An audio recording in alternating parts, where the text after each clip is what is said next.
Oke, ini relay buat pemasangan fog lamp, lampu tembak, bisa juga untuk klakson. Jadi di sini kita lihat ada tulisan 30, 85, 87, 86 ya, yang ada kakinya ini.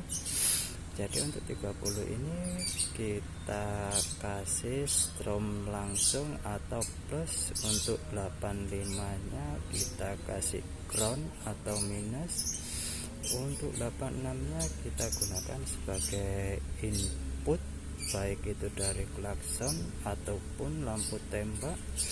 Untuk 87-nya kita gunakan sebagai output atau yang terpasang di lampu fog lamp ataupun klakson.